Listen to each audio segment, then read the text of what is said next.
Management accounting is not about math, it's about making billion-dollar decisions. Think about it for a moment.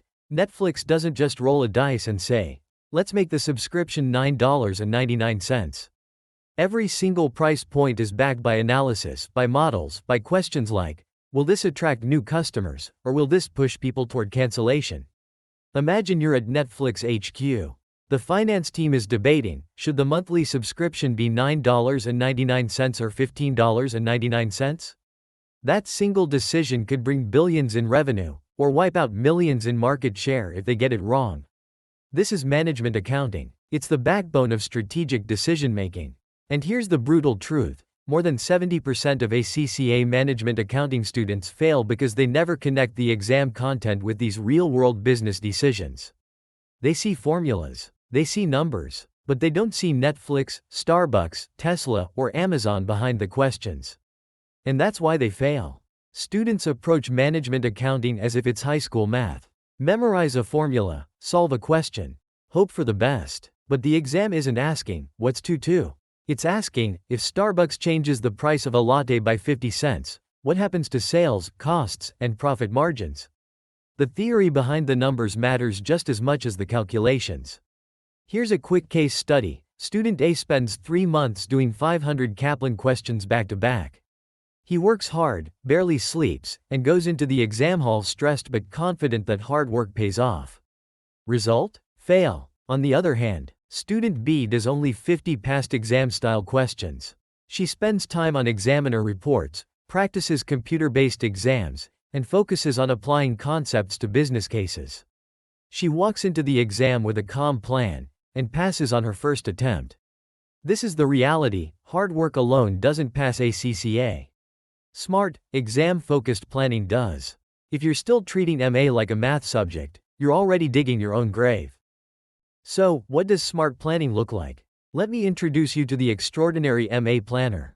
Instead of giving you a boring week-by-week study timetable that nobody follows after the second week, think of MA preparation as a 3-layer structure. The first is the foundation layer. This is where you understand concepts, costing methods, budgeting, variance analysis. You don't just memorize marginal costing, you apply it. Picture Starbucks coffee pricing. Under marginal costing, the decision might be, if the extra cup costs $1.20 to make, should we sell it for $2.50? Under absorption costing, the story changes because fixed overhead is spread across units. Same numbers, different answers, different business implications. The foundation layer is about building this level of clarity. Then comes the exam layer. This is where most students fail. They never study the examiner's reports. They never touch the ACCA CBE practice platform, and they never time themselves. The exam is not about solving Kaplan-style questions for practice. It's about learning the exam technique. Think about the 1.5 minutes per mark rule. If a question is worth 2 marks, you should not be spending 5 minutes on it. Structured, time-managed answers are what the examiner rewards. And this brings us to the third and most ignored part of the planner, the application layer. This is where you connect concepts to real companies. Limiting factors? That's Tesla deciding how many cars to produce when chip shortages hit. Cost volume profit analysis? That's Amazon deciding whether to expand warehouses. Variance analysis? That's Apple analyzing why iPhone sales were higher or lower than forecast. If your MA planner doesn't include examiner reports and business case applications, you're setting yourself up for failure. Period. And let me tell you about exam psychology. Jane, a student from London, didn't study 10 hours a day. In fact, she studied just 2 hours a day, consistently, for 2 months. Everyone told her she was underprepared. She walked into the exam hall confident, and she passed first attempt. How? She understood exam psychology. She knew that the examiner isn't testing her memory, they're testing her ability to think like a manager. She mastered 3 hacks. 1. 1.5 minutes per mark. 2. Always write short, structured answers, not long paragraphs. 3. Always link your calculation to the business context. If the question is about a transport company, don't just write profit equals $5. Write profit for the transport division is $5,000, which suggests the new route is financially viable. That one sentence is the difference between a pass and a fail. Passing MA isn't about what you know, it's about how you show it. Now let's talk about the do's and don'ts. Do practice variance questions daily. They're the bread and butter of MA exams. Do use the ACCA CBE mocks. These are literally designed to mirror the real exam. Do balance theory with numbers. Remember, 20–30% of marks come from theory questions. Don'ts? Don't only do Kaplan or BPP questions. They're good for practice, but the exam style is different. Don't cram in the last 48 hours. Management accounting is about logic, not last-minute memorization. And don't ignore chapters that seem small or theoretical, like performance management. Examiners love to test those areas because students skip them. Let's put it into a side-by-side battle. Student A solves 500 random Kaplan questions. He feels busy but unfocused. Student B solves 50 carefully selected exam-style questions, analyzes examiner reports, and practices on the CBE platform. Student A fails. Student B passes. The message is clear. Stop solving 500 random questions. Start solving the right 50. Every MA topic is already being used by global giants. Netflix pricing decisions are basically CVP analysis. What subscription price maximizes revenue without losing customers?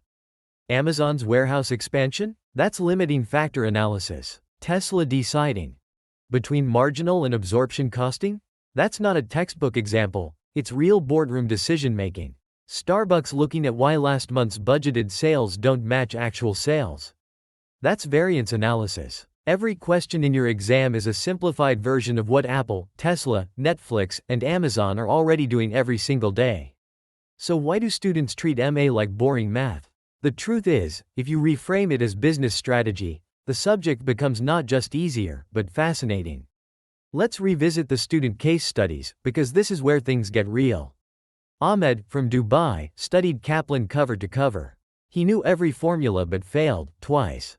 He said, "I don't know why. I worked so hard." The reason? He never practiced on the CBE platform, so he wasted time formatting answers. He never connected numbers to business language, so he lost professional marks. Contrast that with Maria from Manchester. She studied 2 hours a day. Instead of memorizing, she practiced real exam questions. She would literally reframe questions in terms of real companies. If this was Apple's budget, how would I explain the variance? She walked into her exam cool and composed. Result? Pass on the first attempt. These stories aren't exceptions, they're patterns. The students who fail are the ones who grind endlessly without strategy. The students who pass are the ones who prepare like managers, not students. And this is why exam psychology is so important. Think of the examiner as a CEO. If you hand them a spreadsheet with numbers but no explanation, they'll throw it out. But if you explain what the numbers mean, suddenly you're valuable. That's how the ACCA examiner thinks too. They don't want just numbers, they want decisions. And if you can show you think like a decision maker, you're already in the top 10% of candidates. Now, let me drop some do's and don'ts again, because repetition builds habits. Do focus on variances every single week. Do attempt past paper-style questions. Under timed conditions. Do read examiners' reports. Those are basically cheat sheets telling you what students always get wrong. Don't waste time solving question banks randomly. Don't ignore theory. Don't assume you can wing it in the last 48 hours. These mistakes kill students every single session. At this point, you might be asking, so how do I actually connect MA topics to real life? Let's break it down. Netflix subscription pricing is cost-volume-profit analysis. The finance team literally calculates. If we charge $10, how many subscribers will we lose? If we charge $15, how much extra profit do we make? Amazon's warehouse expansion decisions are limiting factors. They ask, do we have enough labor hours or machine hours to justify this? Tesla uses marginal costing when deciding whether to continue producing a certain model. Starbucks runs variance analysis every month. Budget said they'd sell 1 million lattes, but they sold 950,000. Why? Was it weather? Was it pricing? That's exactly what you're being tested on in the MA exam. Every single chapter connects directly to billion-dollar decisions. And that brings us to the final call to action. If you want to stop being in the 70% who fail, you need to start studying MA like a CFO. Stop grinding Kaplan questions endlessly. Start studying the way examiners think and the way real businesses use MA. This is Education Bench. We don't recycle Kaplan. We don't give you generic lectures. We show you the link between exam questions and real business decisions. And if you want me to break down a live MA study schedule for you, drop the word planner in the comments. I'll create a schedule that actually works. Remember, management accounting is not an exam subject. It's the blueprint for billion-dollar decisions. Treat it that way, and you'll not just pass, you'll understand the subject for life.